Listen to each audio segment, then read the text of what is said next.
(2023년)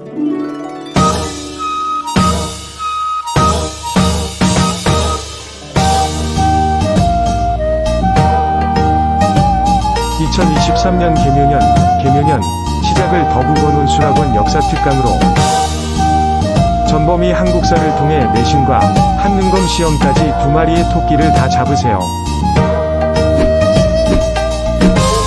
자, 우리 2강과 3강 영상을 보고 온 친구들도 있을 텐데 정말 중요한 파트라서요. 우리 복습 한번 해보면서 이제 오늘 수업은 4강에서 시간이 좀 허락을 한다면 5강까지 나가면서 오늘 수업은 여기서 종료를 해보도록 하겠습니다. 일단 굉장히 중요해요. 이 조선의 통치체제는 고려의 통치체제와는 다르죠. 고려는 뭐였어? 이성 6부의 중앙 통치제도가 있었습니다. 그래서 왕 옆에 무엇이 있었어요? 왕 옆에 중서성과 문화성이 있었죠. 중서문화성과 상서성이 있었죠. 중서문화성은 이제 논의를 하고 그리고 그 안건에 대해서 심의한 다음에 결정하는 기관이었었고, 상서성은 집행하는 집행기구였습니다. 그래서 상서성 옆에는 육부라는 행정기관이 따로 있었는데요. 여기까지 기억나실까요? 혹시 선생님 여기에 초록불이 들어와 있나요? 네, 좋습니다. 여기 계속 이어서 할게요. 조선시대는 요것과 다르다는 거야. 발해까지는 이제 삼성육부. 고려는, 이 삼성육부가 조금, 줄여져가지고 이성육부까지는 알고 있는데, 조선은요? 조선은 그 육부, 행정기관인 육부가 육조로 바뀌게 되고요. 가운데에는 국정총괄 최고의 기구로 왕과 가까이 있는 기구는 어디였어요? 의정부였습니다.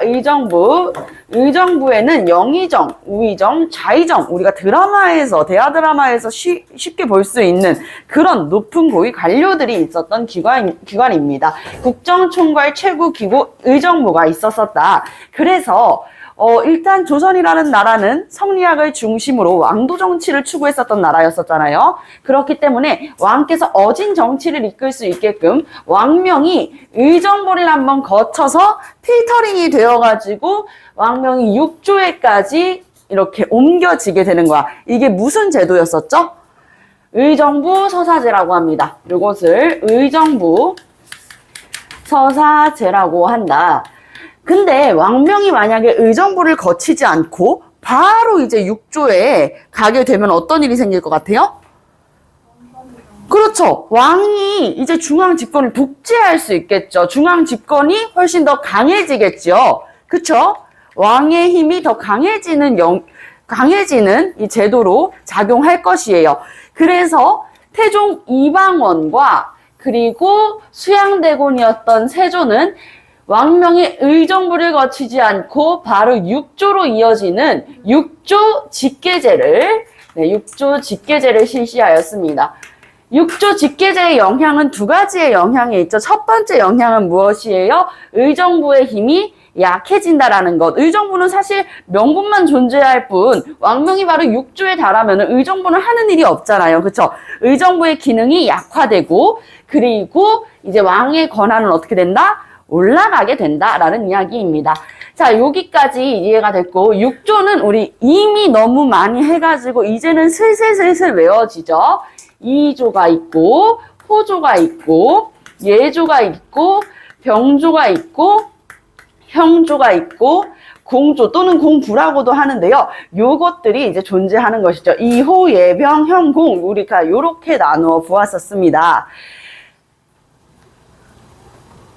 네, 어서 들어오세요. 안녕하세요. 여기 맨 뒷자리로 가주시면 되겠습니다. 자, 2조는 뭐 하는 기관이었나요? 이 관리들의 인사, 그렇죠. 인사를 담당하는 기관이었습니다. 관리를 등용하고 채용하는 기관이죠. 안녕하세요. 이렇게 인사하는 게 아니라고 100번은 더 이야기한 것 같아요. 그쵸? 우리가 사람을 등용하고 채용하는 것을 인사제라고 하잖아요. 그죠? 호조는 뭐야? 나라의 그렇지. 재정을 담당하는 기구입니다. 회계를 담당하는 기구고, 예조는 외교, 병조는 병사, 그러니까 군사지요. 형조는 형량을 내린다. 땅땅땅. 그러면은 이것은 뭐예요? 사법이죠, 사법. 사법에 대한 기구이고요. 공조는요, 토목과 건축에 대한 기구였습니다. 토목과 건축에 대한 기구였었다. 이렇게 나누어 볼 수가 있습니다. 자, 왕의 이 왕명을 출납하는 기관, 한마디로 왕의 비서실이 있었는데요. 이 비서실은요, 한자로 이을 승자를 써가지고 승정원이라고 합니다. 승정원. 오늘날의 비서기구의 역할을 하는 것이고요. 승정원은 그렇다고 비서기구라고 쓰면 안 돼. 왕명 출납을 담당한다. 왕의 명령을 듣고 이제 이야기하는 것, 비서의 역할로서 작용하는 것이 바로 승정원이 되겠습니다. 승정원 옆에는요, 네, 맞아요. 을금부라고 하는 기구가 있었는데요. 이 을금부는 나라의 큰 죄를 저지른 죄인, 큰 죄를 저지른 죄인을 처벌하는 기구였습니다. 예를 들어서 왕을 죽이려고 역모를 꾀하거나 아니면 막 정변을 일으키려고 준비하고 있는 이런 세력이라던가 정말 나라에 위험을 줄 수 있는, 위협을 느끼게 하는 왕한테 대항하려고 하는 이런 사람들 잘못됐죠. 뭔가 지금 왕명을 거역하고 반역을 일으킬 준비를 하는 사람들은 큰 죄잖아. 이런 큰 죄를 저지른 사람들은 우리가 그냥 일반적인 법이 아니라 더 특별하게 처벌을 해야 된다고 하는 거야. 왜? 왕한테 사람을 일방적으로 예를 들어서 평민들끼리에서도 중인이 중인을 죽였어. 그것과 중인이 왕을 죽였어. 이걸 처벌하는 것을 다 똑같이 할 수는 없는 거잖아. 그쵸? 그래서 정말 나라에 큰 죄를 진 이런 죄인들을 처벌하는 기구였어요. 선생님 근데 처벌하는 사법기구는 형주에 있잖아요. 아니지. 역무는 큰 죄니까요. 그래서 이렇게 정말 큰 죄를 진 사람들을 처벌하는 특별사법기구가 따로 있었다는 거예요. 특별사법기구. 역무를 비롯한 큰 죄를 진 죄인들을 처벌하는 기구였었다. 자, 그리고 여기 밑에 봐봐요. 육조 직계제를 실시했었던 왕들이 대표적으로는 태종 이방원도 있었고 수양대군으로 알고 있는 세조도 있다 그랬어요. 세조는 자신의 어린 조카였었던 누굴 죽였어? 단종을 죽였어요. 단종을 죽이고 왕위에 올랐단 말이야. 그럼 누구야? 누가 이렇게 어린 단종을 죽이고 왕위에 오르는 걸 누가 도와줬을까? 세조를 왕위에다 앉히는 게 세조만의 힘은 아니었을 거 아니야. 그렇지. 이 왕실과 외척 관계, 즉슨 외가 친척 관계를 맺으면서 점점 이 정계의 실권을 장악해 갔었던 외척 세력들, 우리가 이 세력들을 훈구 세력이라고 합니다. 훈구 세력들이 세조의 집권을 도와주게 되는 것이죠. 그래서 세조 때부터는 실질적으로 왕권이 강해졌다고 이야기는 하지만 훈구 세력들의 입김이 훨씬 더 셌어요. 그래서 훈구파들의 이 입김이 셌던 시기란 말이야. 그러니 세조 이후부터 예종, 성종 때까지는 누구의 눈치를 봐야 돼요? 훈구 세력들의 눈치를 볼 수밖에 없는 거야. 이거는 진짜로. 그러니까 이 훈구 세력들의 눈치를 보니 성종은 봐봐. 태정, 태세, 문단세, 예, 성이잖아요. 그쵸? 그러니 예종 다음에, 예종께서 일찍 이제 돌아가세요. 예종 다음에 이제 성종. 성종은 자신의 롤모델은 세종대왕이었단 말이야. 나도 이제 왕도 정치를 이끄는 어진 임금이 되고 싶다. 나도 집현전 있었으면 좋았을 텐데, 정말 학자들이랑 같이 경연하고 이러면 얼마나 좋을까라고 생각하고 있을 때 이미 정계는 누가 장악한 상태야? 훈구 세력이 장악한 상태였어요. 그렇기 때문에 어떡하지? 라고 생각을 하고 있었단 말이야. 그래서 이 훈구파를 견제할 수 있게 자신만의 정치를 펼칠 수 있게끔 이 고려시대 때, 맞아요. 숲으로 들어갔었던, 낙향에서 살았었던 이 온건파 신진사대부를 우리가 선비들이 숲속에 들어가서 살았다. 선비사의 수풀림, 사림 세력이라고 부른다 그랬잖아요. 이 사림 세력들을 대거 등용하게 되는 거예요. 왜? 훈구파랑 또 결이 다르잖아. 향촌 사회에서 유교적인 질서로 이 백성들을 계속 교화시켜 나갔었던 사림 세력들, 당신네들이다 해가지고 사림 세력을 등용하게 되는데 그냥 아무데나 등용할 수는 없었겠지. 과거 시험을 본 다음 여기를 중심적으로 등용하게 했습니다. 바로 이곳을 삼사라고 합니다. 삼사. 고려시대의 삼사랑은 다르죠. 고려시대의 삼사는 이름이 삼사입니다. 숫자 3이 아니에요. 아시겠죠? 3사는 언론기구의 역할을 했어요. 언론기구의 역할을 했었다. 세 가지의 부서가 있었다. 세 가지의 언론기구 부서가 있었다는 건데 어떤 기구가 있었냐? 첫 번째 바로 사헌부입니다. 사헌부는 오늘날에 여기 쓸 칸을 선생님이 안 써놨네. 사헌부는 오늘날에 검찰기관이랑 비슷하다고 보면 돼. 검찰이 뭐 하는 사람들이에요? 뭔가 잘못된 비리가 있으면은 그거 막 검찰 박스 들고 와가지고 여기에다 담아놓고 막 그러잖아요. 그치? 검찰 박스 뭔지 알지? 그러는 것처럼 관리의 비리를 감찰하는 기구가 바로 어디였어? 관리의 비리를 감찰하는 기구가? 네, 사헌부였습니다. 그래서 관리의 비리를 감찰하는 기구였어요. 관리의 비리를 감찰하는 기구였다. 사헌부가 있었고 또 뭐가 있었을까? 사헌부가 있었고, 맞아요. 사관원이 있었어요. 사관원은 선생님이 쉽게 설명해 줬었죠. 사관을 뒤집어봐. 두 글자 뒤집어 보면은 세진아 무슨 글자야? 사관을 뒤집어 보세요. 간사하다. 간사한 사람 어떤 사람이야? 앞에서 하는 행동이랑 뒤에서 하는 행동이 다른 사람이야. 그치? 간사한 사람이 되면은 안 되죠. 우리 신하들이 왕 앞에서 간사해지면 돼, 안 돼? 안 돼요. 근데 여러분들도 이제 간사해질 때가 있단 말이야. 학교에서 힘 있는 친구, 예를 들면 기룬이 같은 친구가 갑자기 이제 학교에서 일명 소위 일진이라고 이야기하는 친구인데 이제 교실에 들어와가지고 딱 애들 괴롭히면서 막 유섭이 같이 어리고 이런 친구들한테 툭 치면서 야, 너 나 봐봐 이렇게 딱 하는 거야. 그러니까 이제 바들바들 떼면서 이렇게 쳐다봤어. 나 차은우 닮지 않았냐? 라고 이제 기룬이가 이야기를 하는 거죠. 그러니까 야, 나 차은우 닮지 않았냐? 라고 얘기하니까 우리 유섭이는 기룬이가 이제 소위 일진이니까 무섭잖아요. 그러니 마음에도 없는 이야기를 할 수밖에 없어요. 네, 닮았어요. 라고 이야기를 할 수밖에 없겠지. 자세히 보니까 내가 차은우보다 잘생긴 것 같은데? 라고 이야기를 하니까 모두가 이제 무서우니까 바들바들 떨면서 어떻게 해요?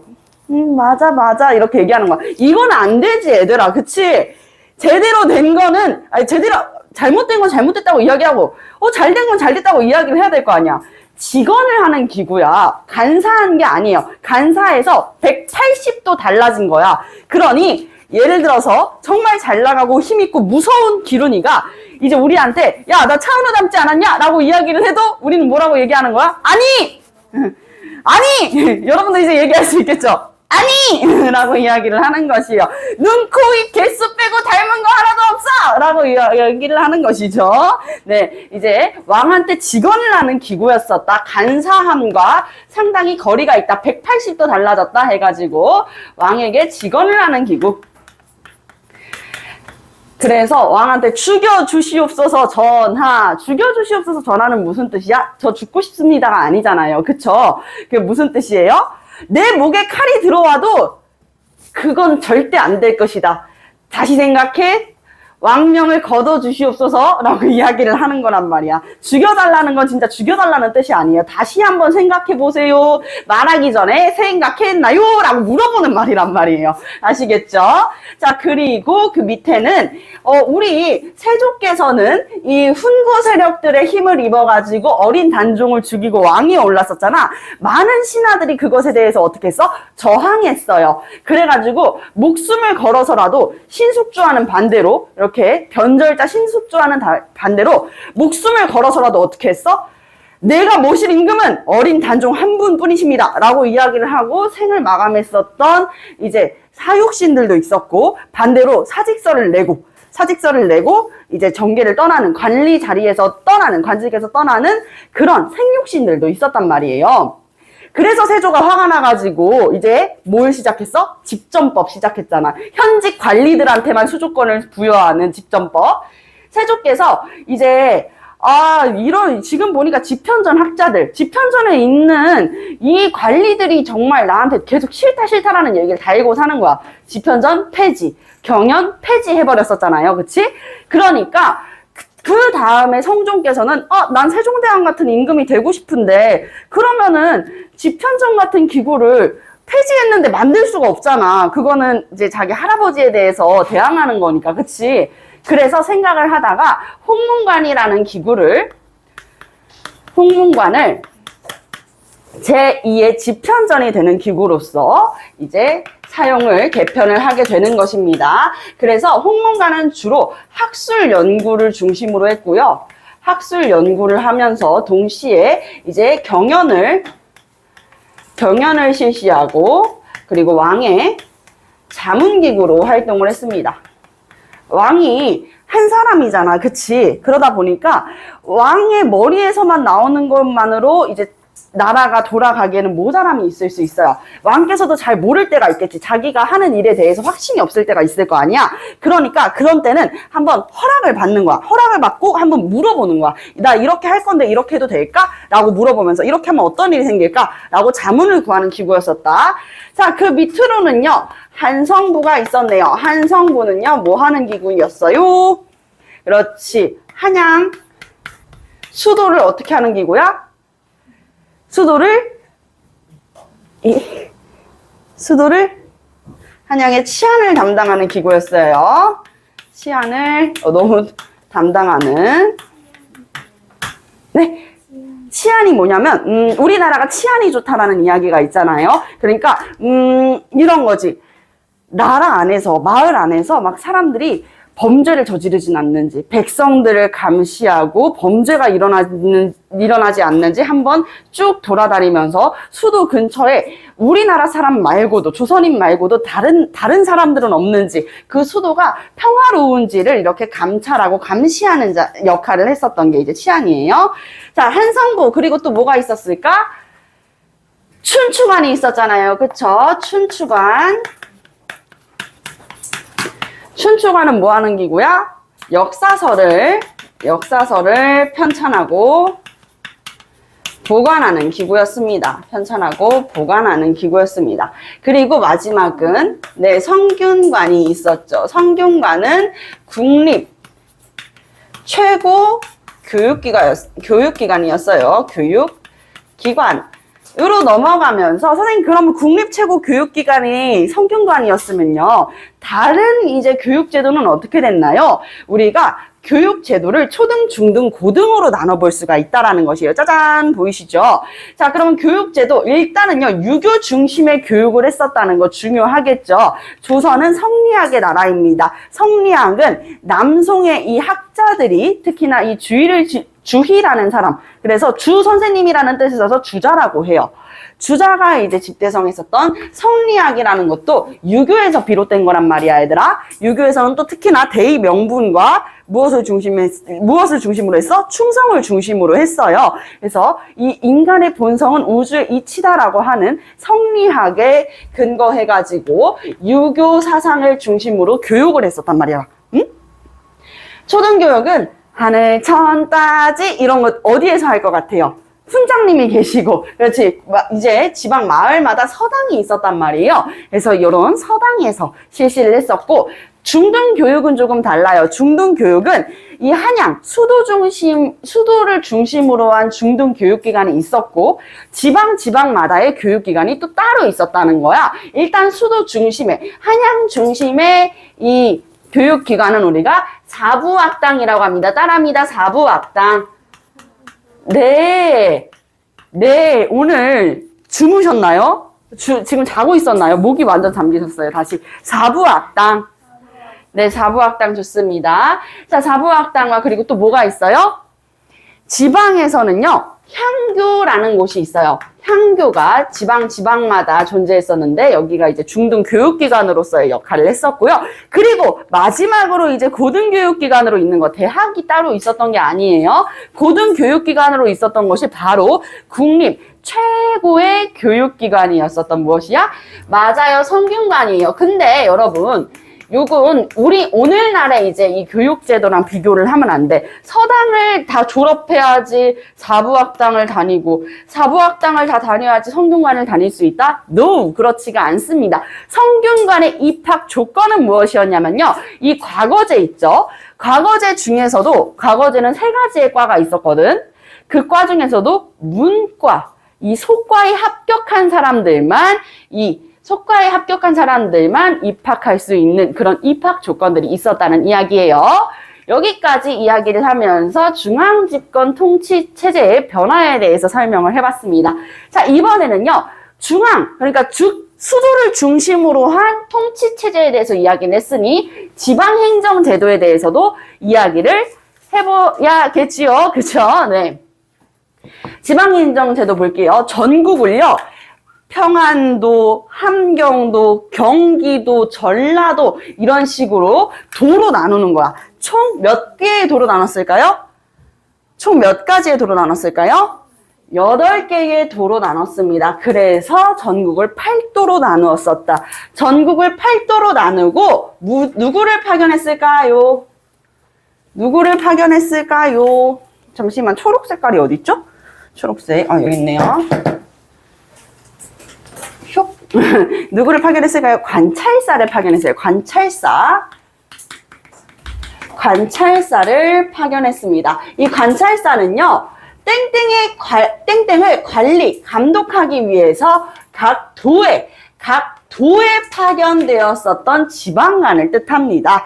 그러니 조금 더 세부적인 곳에 파견되어 있었던 이 관리가 제대로 이 사람이 가지고 있는 행정권과 사법권과 군사권을 제대로 행사하는지, 비리를 저지르지 않는지를 확인하는 게 바로 이 지방관이었었던 관찰사였었고요.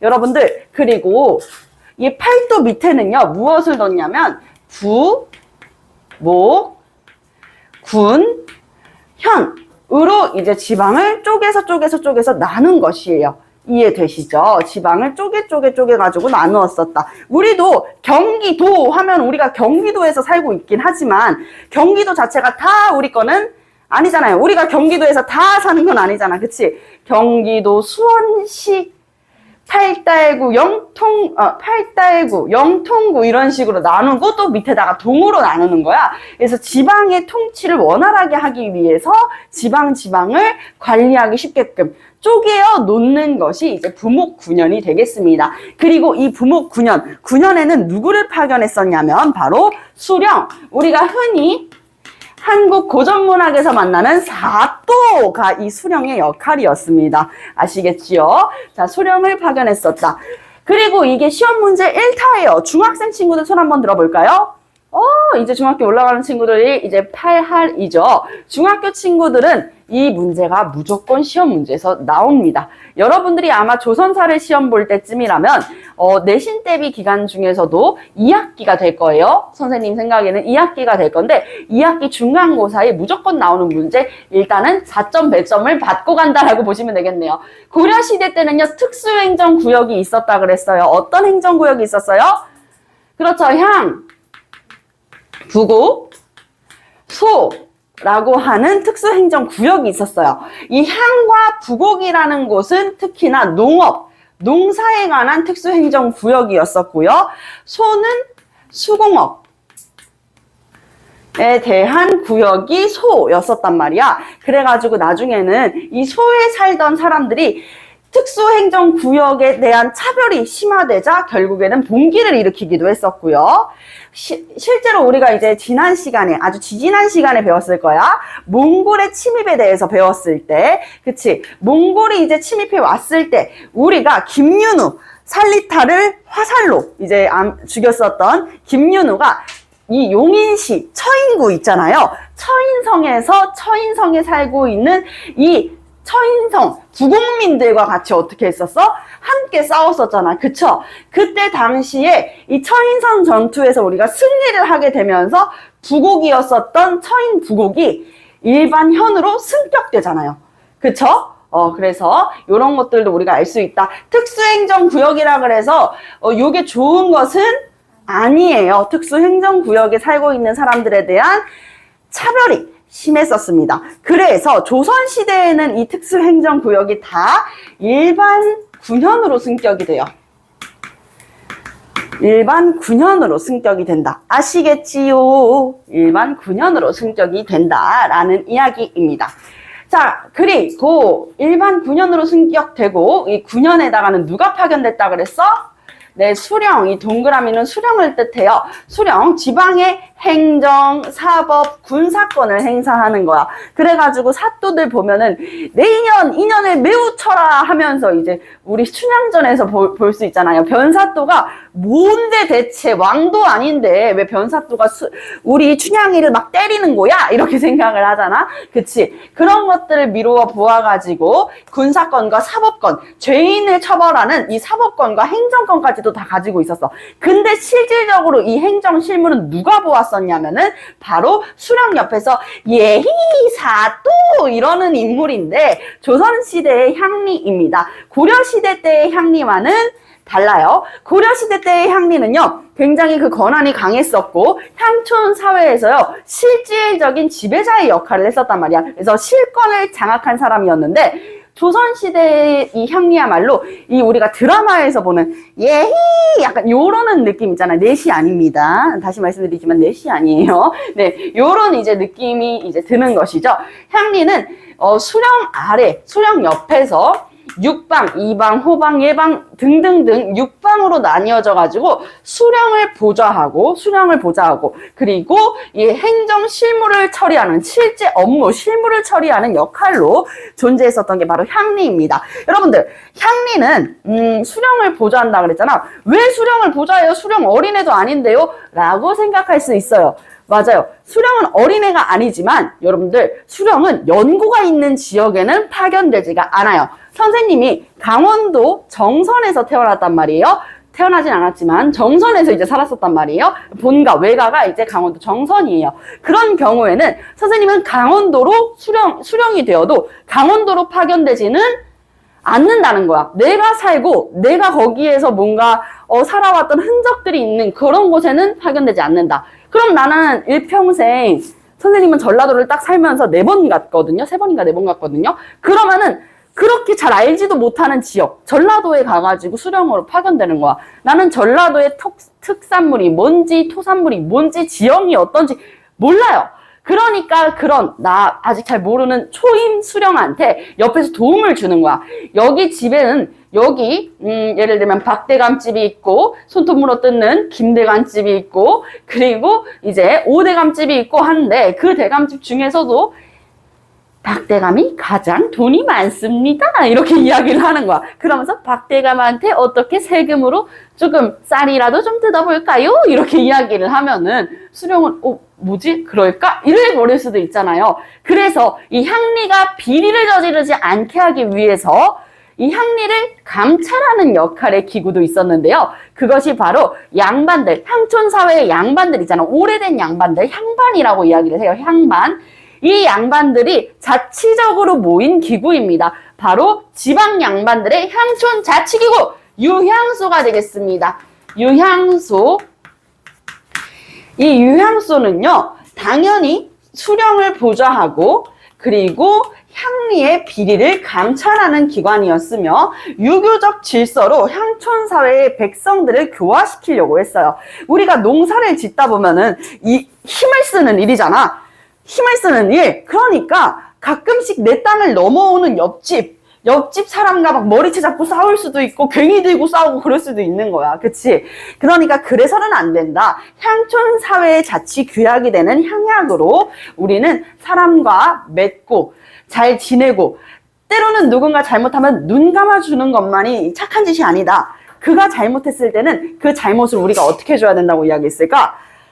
과실상규라고 해서 때로는 이제 잘못을 저지르면 그 잘못에 대해서 우리가 정확하게 이야기를 해야 된다는 것이에요. 이거는 잘못된 것입니다. 고쳐야 됩니다. 라고 하면서 타인의 잘못을 이제 알 수 있도록 얘기하는 것들, 이런 식으로 향촌사회의 자치 규약 등을 이야기하면서 점점 지방이 탄탄해져 갔었다. 와, 뭐랑 달라요? 고려랑은 달라요. 고려는요, 지방마다 파견됐었던, 각 현에 파견됐었던 이 수령들을 한번 생각을 해보세요. 지방관이 다 파견됐었나요? 모든 지역에? 아니에요.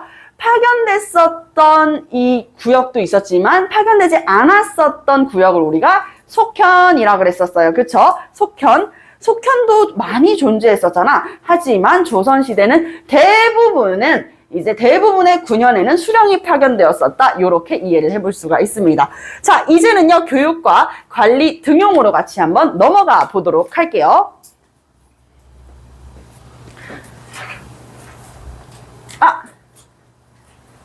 선생님이 오늘 핸드폰이 고장이 났어요. 그래가지고 터치가 안 돼요.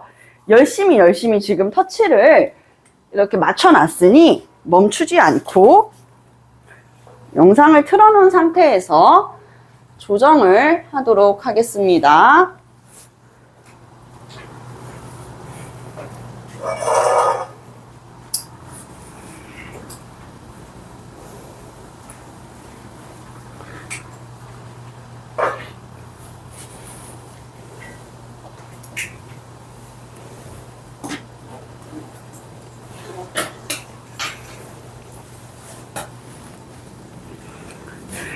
네, 교육 제도와 관리 등용 제도에 대해서 한번 알아보도록 할게요.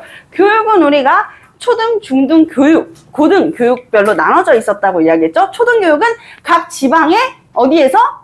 서당에서. 중등 교육은 한양과 지방으로 나눠져 있었는데요. 그쵸? 나눠져 있었는데요. 한양에는 어떤 중등 교육기관이 있었죠?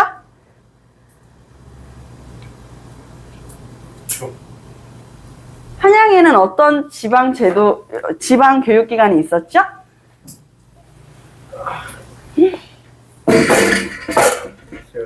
네, 기억이 안 나시는군요. 졸면 기억을 못 할 수도 있어요. 그쵸? 네, 그러니까 뒤로 나가가지고 수업을 들을 수 있도록 해주세요. 자, 사부학당이 있었어요. 그쵸? 사부학당이 있었고, 또 지방에는 어떤 중등 교육기관이 있었어요? 향교! 아주 좋습니다. 그리고 고등교육기관은 국립 최고의 교육기관이었던 어디? 성균관이 있었는데 성균관 아무나 입학할 수 없습니다. 바로 이 오늘 우리가 배워볼 관리 등용 제도 안에서도 과거제, 특히나 이 생원 진사과라고 이야기를 하는 소과에 합격한 사람들이 성균관에 입학할 수 있는 자격을 얻게 됩니다. 아시겠지요? 자, 그러면은 관리로 어떻게 등용이 됐을까? 고려시대 때는 대표적으로 관리에 등용되려면은 광종 때부터 이제 과거제가 시행됐었잖아요. 과거제가 있었고, 흔들흔들 멀미나겠다, 영상 보면. 자, 과거제가 있었고, 또 무슨 제가 있었어? 음서제도가 있었잖아요. 그쵸? 이 음서제도가 이제 고려 사회에 문벌귀족 사회를 만드는 그렇게 가버리게 되는 계기가 있었었잖아. 그래서 대표적으로는 경원이 씨의 이자겸이 대표적인 무엇이었어? 문벌귀족이었었잖아. 그래서 이 문벌귀족이 나타나면은 문벌귀족 사회 안에서도 모순이 존재할 수 있는 거잖아요. 그쵸? 이자겸이 난을 일으키고 개경성이 불타가지고 서경천도 운동까지 일어나는 이런 우리나라 안에서의 난이나 혼란 같은 거를 만들면 안 되겠는 거야. 그래서 어떻게 하냐? 음서제를 축소해요. 요것도 이제 시험 문제 1타입니다. 중학생 친구들 축하합니다. 아까 4점짜리 문제 하나 했었잖아요. 자, 요거까지 해가지고 8점 세이브 할 수 있게 되었습니다. 여러분들은 지금 그러면 시험을 보게 되면은 중간고사 8점을 깔고 가시는 거예요. 별로 도움이 안 되죠. 자, 음서제도예요. 음서제도는 고려시대 때보다 축소됐다는 포인트를 무조건 기억을 하셔야 돼요. 그렇기 때문에 축소됐다? 그러면 축소되면 숫자가 줄어드는 거잖아. 5품 이상 관료, 5품 이상의 고위 관리들의 자제들이 그 직급을 물려받는 게 고려시대의 음서제도였었죠. 조선시대에는요, 2품으로 줄어듭니다. 우리가 이게 이해하기가 힘들다면은, 우리 현대사회에서 쉽게 이해하기 위해서 이제 공무원 제도라고 생각을 하면 돼. 우리가 공무원이 1급부터 9급까지 있잖아요. 그쵸? 1급부터 9급까지 있는데, 이거 어제 어떤 친구가 19급까지 있지 않나요? 이렇게 얘기하는 거예요. 19급 공무원이 어디 있나요? 자, 어쨌든 1급부터 이제 10급, 이제 공무원이 이렇게 쭉 있다고, 9급 공무원이 있다고 치면은, 그 중에서도 제일 쉬운 시험이 뭐야? 9급 공무원 시험이 제일 쉬울 거 아니야. 1급으로 가려고 할수록 어려워지는 거잖아요. 그치? 어려워지는 거잖아. 마찬가지야. 5품보다는 2품이 더 축소되는 거예요. 이해되시죠? 5급 공무원보다는 2급 공무원이 더 높은 거니까. 그래서 2품 이상의 고위 관리들의 자제들한테 해당했었고요.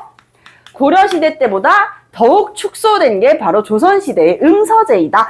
이렇게 이해를 해볼 수가 있게 되겠습니다. 자, 그리고 천거라고 하는 제도가 있었어요. 천거는 치읓으로 시작하잖아, 얘들아. 그래서 이렇게 기억하면 돼. 일종의 추천제였었다. 치읓으로 시작하니까 추천제였었다. 제가 관리로 이 사람을 추천합니다 라고 할 수 있었던 추천제였어요. 우리가 반장 선거 이제 할 때 반장 누가 될래 하면서 후보자 뽑을 때 추천제 많이 하잖아요. 그쵸? 자, 과거제로 같이 한번 넘어갈까요? 과거제 매우 중요합니다. 과거제는요, 양인 이상이면 누구나 응시가 가능했는데 여러분들 양인이 무엇인지 아나요? 조선시대 사회는요, 법제적으로 양천제였어요. 양천제, 무엇일까? 양천제. 이렇게 세로로 써놓고 보면 되는 거야. 양인과 천민, 이렇게 두 가지의 사람으로만 나눠놨던 것이죠. 천민은요, 사람 취급받지를 못했습니다. 그러면은 천민은 사람이 아니에요? 맞아요. 천한 백성이라 그래가지고 천민이라고 하는데 하늘의 백성 아니다. 천하다, 백성 민자야. 자, 왜 천하다라고 취급이 되냐면 노비이거나 아니면은 천한 일을 하거나 백정이거나 이런 사람들을 천민으로 취급하면서 이 사람들은 세금도 내지 않아요. 단 사유재산으로 이제 포함이 됐습니다. 이 사람들은 사람으로서 하나의 인격체로서의 존중을 받는 것이 아니라 사유재산으로서 구분이 되었었다. 그러니 천민은 어떠한 이런 사회적인 활동에서도 낄 수가 없는 것이에요. 양인이야말로 우리가 쉽게 알고 있는 양반이라든지 아니면 상인, 중인들이 이제 대표적인 양인 안에 들어가는 모든 사람들이에요. 아시겠죠? 그러면 법제적으로 법으로 정해진 거는 양인과 천민으로만 나눠져 있지만 실질적으로 조선시대는 4신분제도였구나. 양반, 상인, 중인, 천민까지 나눠져 있는 4신분 제도였구나 라는 것을 이해를 해볼 수가 있는 것이죠. 어쨌든 법적으로는 양인과 천민 이렇게 두 가지만 있는 거야. 그렇기 때문에 양만, 상인, 중인 모두가 해당하는 이 양인 이상이라면 누구나 응시가 가능했습니다. 법적으로는 이래요. 법제적으로는 누구나 응시가 가능하지만 실질적으로 과를 나눠서 보면은 누구나 응시가 가능했었던 것은 아닙니다. 자, 과거제 요것도 시험 문제에 이제 고려사랑 비교하는 문제 많이 나온다 그랬잖아. 고려랑 조선 비교하는 문제 많이 나온다 그랬었잖아. 그러면 고려시대 때 과거제는 무슨 과가 있었어요?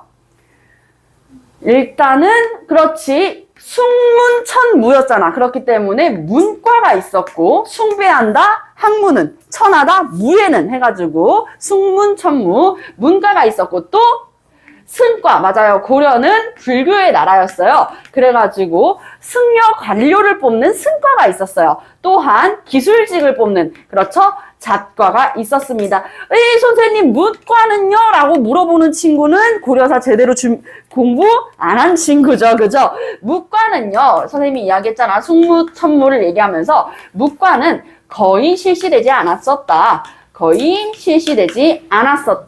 라고 이해를 해볼 수가 있습니다. 그래서 일어난 것이 무엇입니까? 그렇죠. 무신정변이 되는 것이죠. 숭문천무의 이 사회제도 안에서 우리는 더 이상 참을 수가 없다 하면서 들고 일어났었던 것이잖아요. 오케이? 좋아요. 그러면 선생님 조선사 하고 있었잖아요. 조선사 한번 얘기해 주세요. 일단은 문과입니다. 자, 문과는 한 번에 시험을 붙는다 그래서 바로 관료가 되는 게 아니었어요. 자, 주로 양반들의 자제들이 응시를 했었고 상민이나 중인들은요 거의 응시할 수가 없었습니다. 아시겠죠? 그냥 대체적으로는 양반의 자제들만 응시할 수 있었다라고 이해를 해볼 수가 있는 거야. 학문에 뛰어난 관료를 뽑는 문과입니다. 아시겠죠? 문신 관료를 뽑는 문과. 일단은요, 소과에 합격을 해야 돼요. 생원 진사과에 합격을 해야 됩니다. 그래서 여기에 합격하면 우리가 생원 이렇게 부를 수가 있었던 거예요. 다 들어본 적이 있죠? 허생원. 어디에서 들어봤어요? 허생원?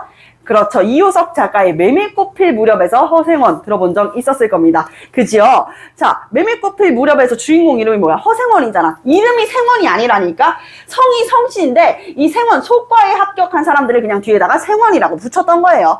그만큼이나 이 소과에 합격된 사람들이 많았었다는 뜻으로 우리가 유추해 볼 수가 있겠죠. 그냥 유대감 저기 뭐 김양반 이런 식으로 부르는 것이에요.